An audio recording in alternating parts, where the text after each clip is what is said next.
আসসালামু আলাইকুম। আজকে আমি বেসন দিয়ে চানাচুর বানাবো, তো তোমাদের সাথে সেটাই শেয়ার করব। প্রথমে আমি এখানে বেসন নিয়েছি, বেসন আমি চেলে নিয়েছি। তারপরে এখানে দেখতে পারতেছো গুঁড়ো মরিচ নিয়েছি, হলুদ নিয়েছি আর একটু লবণ। আর এটা হচ্ছে নুডলসের মশলা, তোমরা চাইলে এখানে চাট মশলা ব্যবহার করতে পারো। আর যদি না চাও স্কিপ করতে পারো, সেক্ষেত্রে তোমরা ধনে এবং জিরার গুঁড়ো ইউজ করতে পারো। তো আমি সবগুলো উপকরণ এর মধ্যে দিয়ে দিব।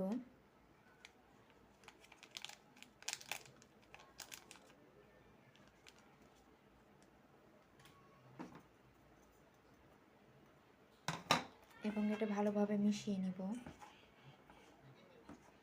এবং এর ভিতরে পানি দিয়ে একটা ব্যাটার তৈরি করে নিব। তো আমি এখন এখানে অল্প অল্প করে পানি দিয়ে ব্যাটার তৈরি করে নিব।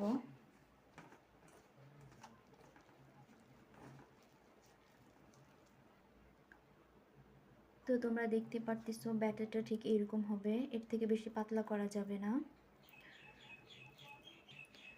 তো আমি চানাচুর বানানোর জন্য এরকম একটা বোতল নিয়েছি।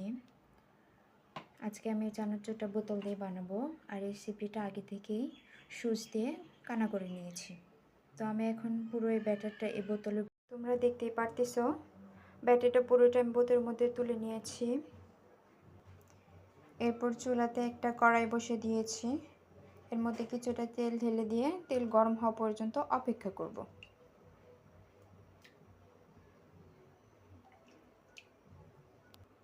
তো আমার এখানে তেলটা গরম হয়ে গেছে, এখন আমি বোতলটাকে চাপ দিয়ে ভিতরে ব্যাটারটা বের করে নিব।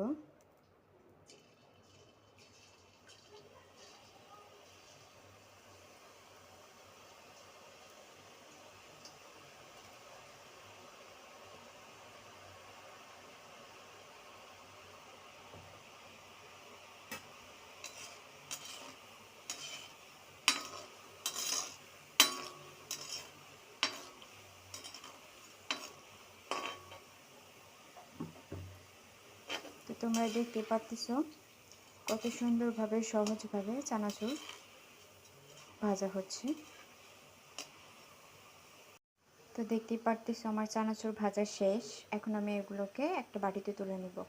আর অবশ্যই অল্প আঁচে ভাজার চেষ্টা করবে, দেখা যাবে জোরে জাল দিলে চানাচুর পুড়ে যাওয়ার সম্ভাবনা বেশি থাকবে, কিন্তু খেতেও ভালো লাগবে না আর মচমচে হবে না। অবশ্যই মাঝারি আঁচে ভাজার চেষ্টা করবে। তো আমি এখন এগুলো সবগুলো তুলে নিব। একে একে আমি সবগুলো চানাচুর প্লেটে তুলে নিয়েছি। তোমরা চাইলে এভাবে সহজেই বাড়িতে স্বাস্থ্যকর পরিবেশে চানাচুর বানিয়ে নিতে পারো। খোদা হাফেজ, সবাই ভালো থাকবেন।